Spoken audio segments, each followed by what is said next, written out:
Hajjiin jaartii arfaffaa fuudhuuf deema. Hajjiin akkamitti jaartii arfaffaa fuudhuuf yoo deemu jettan jaartiin arfaffaa inni fuudhuuf deemu kaamilaa. Assalamu alaikum warahmatullahi wabarakatuh. Yeroo jirtu akkam nagaa keessan fayyaa keessan isin jecha hajjiin jaartii arfaffaa fuudhuuf deema. Viidiyoo kana xumuraatti daawwadhaa, laayikii subscribe naa godhaa. Hajjiin akkamitti jaartii arfaffaa fuudhuuf deema. Nama yaanni tokko keessa ajjeedha. Kaamilaan niitii eenyu akka taate beeka. Bootaa rakkoo tokkotti immoo waan tokko namatti dhufuun sirrii miti. Maaliif namni tokko yeroo rakkate rakkoo san keessaa baasuuf waan dirqii gochuun hin barbaachisu. Kuni barumsa isa tokko jechuudha. Saayituun maaliif waan kanarra hojjete? Ilaalchi ilmi namaa waliif qabu bootaa rakkootitti wal bira dhaabatamoo bootaa sanii ba'uuf. Fakkeenyaaf amma bakka cinqii tokko rabbiin bakka cinqii nuun seensisini bakka cinqii tokko kan ta'u ta'e ati bakka cinqii sanii ba'uuf waan tokko farramte homa inni jedhe kanallee godhaniin ba'a. Sababni illee achi ba'uuf waan ta'eef. Lakkee isheen immoo jiratti akkana jennaanini inni mootuu si fuudhaa jedhaan. Dubartii arfaffaa fuudhuuf deema jechuudha. Subhaanallah.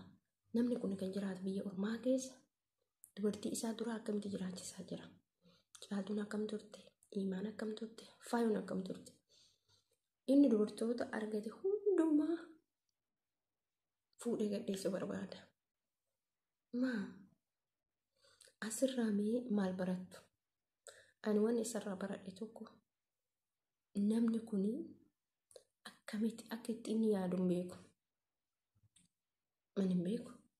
Fakkeenyaaf an rakkadheen jira bakka kanaa na baasin jedhaani bakka kanaa na baasuuf immoo dirqama na fuudhuu qaba.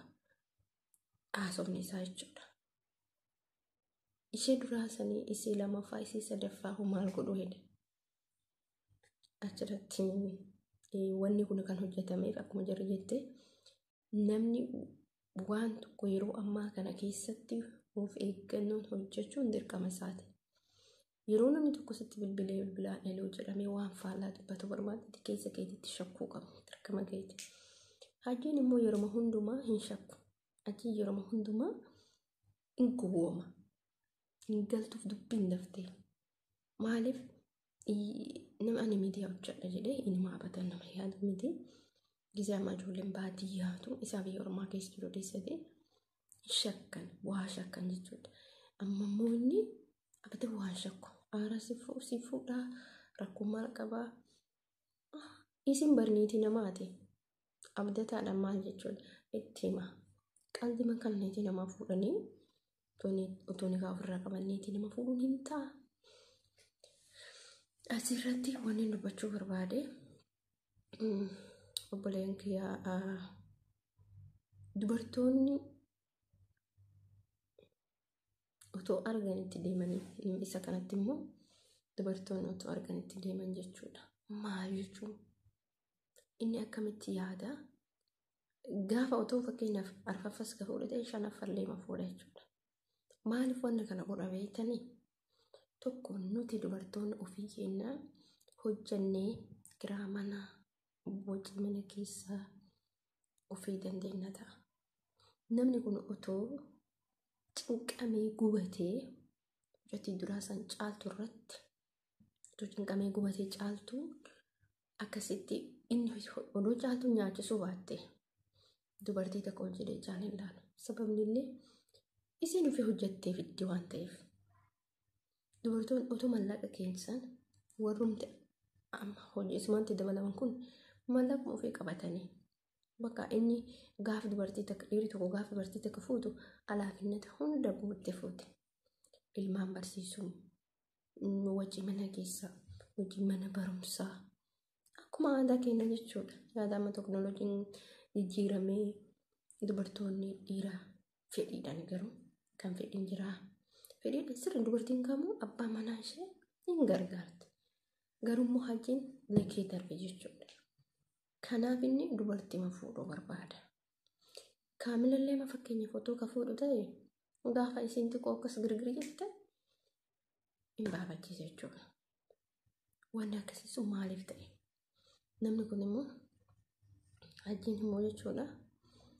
Amma barumsa viidiyoon kalee kun yookiin ifni kun barumsa guddaa isaaf ta'a. Garuu isaaf hin galu.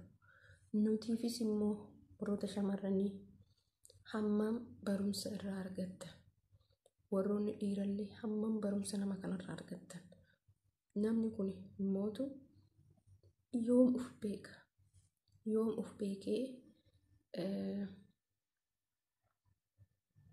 akka namaatitti ofirraa waa deebisu, ofirraa deebisuu hin danda'u. Ishii biraan nama bira jirtaa achi siqe akkas ta'e. Akkamitti akkas ta'a?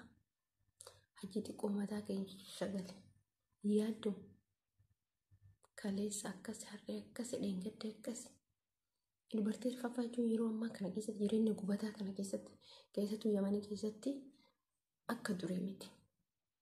Beekan biyyoota hunda keessattuu jireenya amma Itoophiyaa keessatti biyyoota kan keessattuu dabalaa jira. Qaalaa jira jireenya. Garuu ati akkam ana baay'ee na dhiba. Dubartii ol guuruun homaa faayidaas hin qabdu. Takkittii qabdu jaalala. Midhaadhaan hojii yoo ta'etti wallaahi jireenya bareedduu jiraatta. Isii takkittii qabattee jireenya gaarii hojii jiraatta. Isii dhibba fuutee biyya kam keessatti namichi dubartii 40 wayii fuudhe tokko booddeen kan akka sa'uuf deema Hajji. Suni nama qabeenya qabu ta'an beekamu. Garuu dhugaa barumsa guddaarraa argattu. Hajjiin nama akkana akka ta'e isiniif illee barumsa guddaa ta'a. Akkamitti dubartiin nikaa qabdu irratti waan akkasii yaada gocha akkasii akkamitti dubbata? Lakkisi fuudha akkamitti jedhaan inni duraanuu si jaaladha hin qaaneffatu kalas jaalalli isaan dhumatu moo warroota dheeraa kana jaalalli dhumu maali jechuudha. Wanni akkasii dubbachuun sun astaghfirullah azim Hajji sirraa itoo ibadde rabbisi haqa jechuu barbaada. Viidiyoo keessanitti dheeressan jira. Amma viidiyoo biraa walitti deebinu viidiyoo kana like share subscribe godha.